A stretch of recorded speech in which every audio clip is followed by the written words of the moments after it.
பாகிஸ்தான் என்ற நாடு தங்களுக்கு எப்பெல்லாம் ஒரு பிரச்சனை வருதோ, குறிப்பாக இந்தியா உள்ளிட்ட அவங்க எதிரியா நினைக்கக்கூடிய நாடுகளை மிரட்டுவதற்கு, அவங்க கையில இருக்கக்கூடிய மிக முக்கியமான விஷயம், அணு ஆயுதம் எங்ககிட்ட இருக்கு. நாங்க அணு ஆயுதத்தை வச்சு தாக்கிருவோம். அணு ஆயுதம் எங்களுக்கு இருக்கு. எங்களுக்கு ஒரு பிரச்சனை, எங்களை அழிக்கிறதுக்கு யாராவது பாக்குறீங்க அப்படின்னா, இந்த பாதி உலகமே இருக்காது. அந்த அளவுக்கான அணு ஆயுதம் எங்ககிட்ட இருக்கு அப்படின்ட்டு அவங்க சொல்லுவாங்க. அதுவும் குறிப்பா அவங்களுடைய ராணுவ தளபதி மார்ஷல் இப்போ ஒரு 27th இந்த கான்ஸ்டியூஷன் அமெண்ட்மெண்ட்லாம் கொண்டு வந்துட்டு அந்த நாட்டுடைய ஒட்டுமொத்தமாக ஒரு சர்வாதிகாரியாக மாறி இருக்கக்கூடிய அந்த அசீம் முனிருடைய பேச்சு எல்லாமே இதை ஒட்டி தான் இருக்கும்.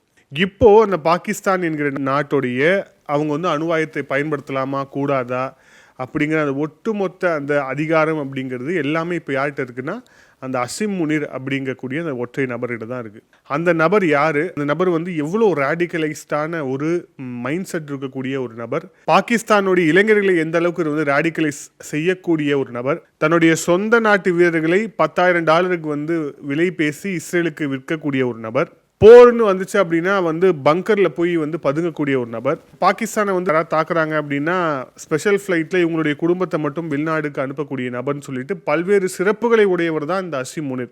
அந்த நபருக்கு தான் ஃபீல்டு மார்ஷல் அப்படிங்கிற பட்டம். ஏன்னா ஆப்ரேஷன் சிந்தூர்ல நம்மளோட 7 ஃபைட்டை பாகிஸ்தான் அடிச்சுட்டாங்களாமா. அதனால பாகிஸ்தான் ஆப்ரேஷன் சிந்தூர்ல ஜெயிச்சிருச்சாமா. அதனால இவருக்கு ஃபீல்டு மார்ஷல் பட்டமாமா. ஆனா அந்த 7 ஃபிளைட் அடிச்சதுக்கான என்னப்பா ஏதாவது சாம்பிள் இருக்குமே, அடிச்சா அந்த தோல்லாம் கீழே உள்ளாதா, மேலேயும் அப்படியே யூனிவர்ஸுக்கு போயிடுமா, கீழே விழும் இல்லை ஃபுட்டேஜ். நாங்கள் எங்கெங்கே அடித்தோம் அப்படின்னு சொல்லிட்டு நாங்கள் ஃபுட்டேஜ் இந்தியா வெளியிட்டிருக்கிறதே, உங்ககிட்ட ஏதாவது ஃபுட்டேஜ் இருக்கா?